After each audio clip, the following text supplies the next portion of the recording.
Thank you. He managed to get out, while she took a small disinfectant wipe from her basket and wiped down the wound. Inhaling another ragged breath, he said, Do you always carry first aid supplies? Yes. One of my teachers was a paramedic who said the worst he ever felt was when he couldn't help a wounded friend because he lacked a few basic supplies. He gave us a limited list of absolutes and told us to get tiny versions we could carry in pockets or purses. She held up a glittery silver bag roughly the size of her palm. My everyday medical kit. Everything fits if packed just so.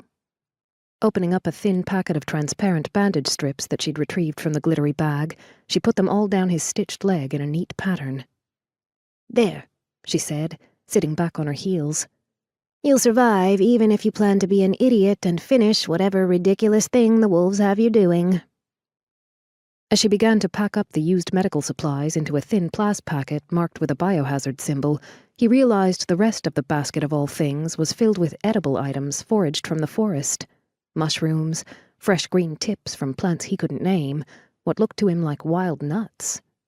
Are you an herbalist? No. She used another wipe to sanitize her hands, tucked it into the plas bag, then sealed up the bag and put it in the basket. But I know green spaces and wild places. A lingering stroke of the tree trunk before she rose.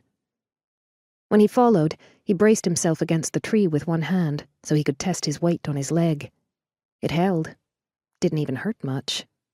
You did an excellent job. A snort. Try not to split it open. Spinning on her heel, a whirlwind of color and life, she began to walk away. Ivan called after no one, asked no one for anything. But he said, Wait. What's your name? A look over her shoulder, her eyes liquid pools of mystery. You can call me Lay. Then she was gone, moving so fluidly into the forest that he had no chance of tailing her, not in his current state. Changeling. Definitely changeling. But after Ivan made it to the end of the course, because apparently he was an idiot, the wolf lieutenant in charge of him had no idea who Ivan was talking about when he mentioned Lay. A paramedic? Jorge Herrera frowned. None of our healers or other trained medical personnel match your description, and Rockstorm's small enough that I'd know if we had a lovely dark-eyed visitor. A grin. I'm single and in my prime, after all. I'm certain she was changeling. Jorge rubbed a jaw heavy with dark stubble against brown skin. Yeah, she might be. The part of the forest you were in at the time is public land outside our pack's territorial boundaries, open for everyone to use. No other pack's real close to us, though, so I'm guessing she's probably visiting a human friend or family member. The wolf lieutenant shrugged. Guess she'll have to be a mystery, your nurse. Ivan said nothing, but he was a mercant. Information, data, connections, those were the foundations of his family.